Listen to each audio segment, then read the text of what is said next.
Welcome back to the deep dive. We're especially excited about today's deep dive, actually, because you've brought us something truly unique to unpack. It's the opening chapter of this narrative called The Billionaire and the Waitress. And it's genuinely rare for source material to grab you quite like this does right from the start. So, our mission today, really, is to peel back the layers of this first chapter. We want to look at the mechanics, the compelling bits, going beyond just the plot summary to figure out how it hooks us and maybe what it's subtly telling us about, I guess, human connection and life's unexpected detours. It feels like a bit of a masterclass in setting up drama. Absolutely. And what jumps out immediately, I think, is how efficient it is. There's no long, drawn-out backstory. It just, boom, throws these two completely different worlds together, creates this instant intrigue. It's a really quick way into thinking about complex human dynamics, these surprising connections that can just pop up, regardless of where you come from or how much money you have. Okay, let's get into that setup then. It sounds fascinating. So first, we meet Michael Carter. He's 34, described as, charming, handsome, one of America's youngest billionaires. They even call him the tech wolf of Wall Street. But here's the twist, right? Despite that huge persona, he lands in Rwanda, the land of 1,000 hills.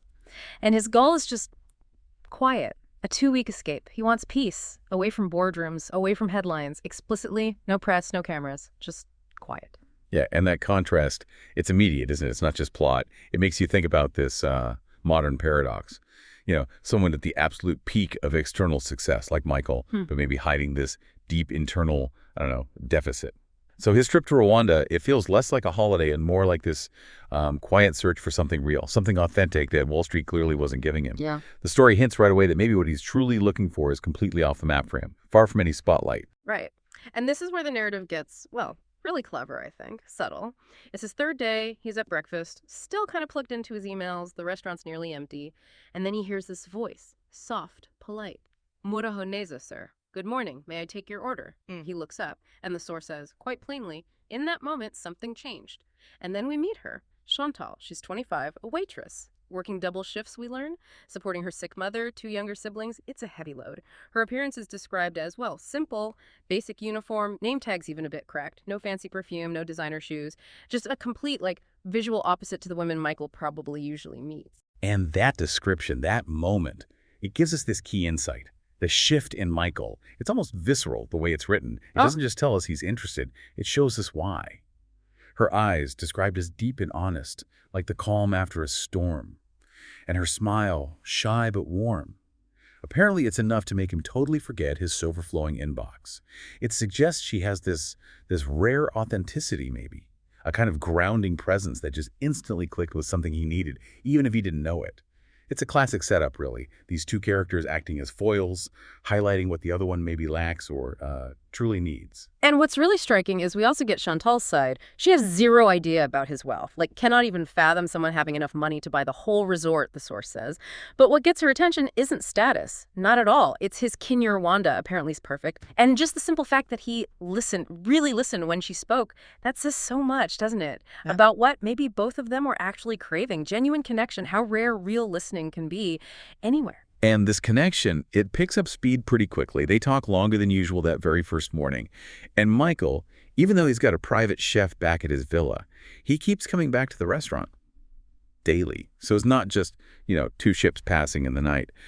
The author is using them as these really strong narrative anchors. They're huge differences.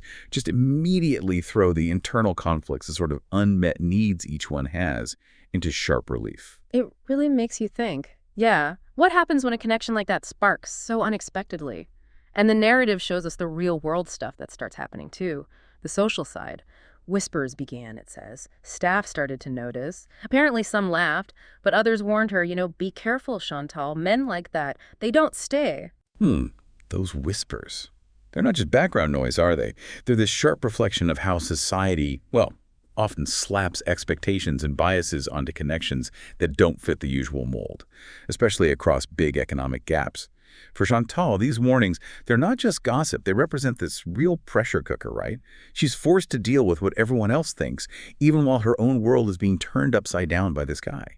It makes you wonder, how much guts does it take to just ignore all that? And yet, despite that pressure from the outside, the story shows us this pull between them is strong. Michael keeps seeking her out. He starts asking questions, digging deeper about her village, her dreams, her life. personal stuff. And slowly, she starts to open up, sharing things she apparently hadn't talked about in years. But then comes the pivot, the big one for this chapter. What she didn't know, the source tells us, what no one knew, was that Michael was hiding something too, a secret, a decision that could change both their lives forever. Dun, dun, dun. Oof. Yeah, that line just injects this massive dose of dramatic tension, that uncertainty that just pulls you right in. It's like the author just dealt a whole new hand, much higher stakes. And now you, the listener, you're desperate to see how it plays out. It forces you to ask, okay, what kind of secret could a guy like Michael Carter, this billionaire tech wolf, possibly have? And how on earth could it be tangled up with a waitress he literally just met in Rwanda? The possibilities seem, well, endless. And that's exactly why it's such a killer hook. And that tension just snaps right into focus. This scene one evening, by Lake Kivu, sun's going down. Michael takes a deep breath, the source says, and he starts, "There's something I need to tell you, Chantal. Something I've never told anyone before." And you see Chantal's reaction, her smile fades. She looks right at him, whispers, "What is it?" Michael looks away like he's really conflicted. Then he turns back, he's about to speak, and bam! His phone rings. The ultimate dramatic interruption. Michael looks at the caller ID and just freezes. Froze is the word used. His face goes pale. His hands are actually trembling. It's all designed for maximum cliffhanger effect, clearly. Oh, absolutely. The intensity is just, wow, you can feel it. The author uses Michael's physical reaction, the paleness, the trembling, to signal just how huge this interruption is, this call. Chantal sees it all, obviously, and asks the natural question, who is it? And Michael's reply is just as dramatic, heartbreaking almost. "I'm sorry," he says, I have to go. Please just wait for me. And he bolts, just rushes out, leaves Chantal standing there, totally confused, heart pounding, Yeah. and leaves us, the audience, hanging completely. Exactly, and that's where chapter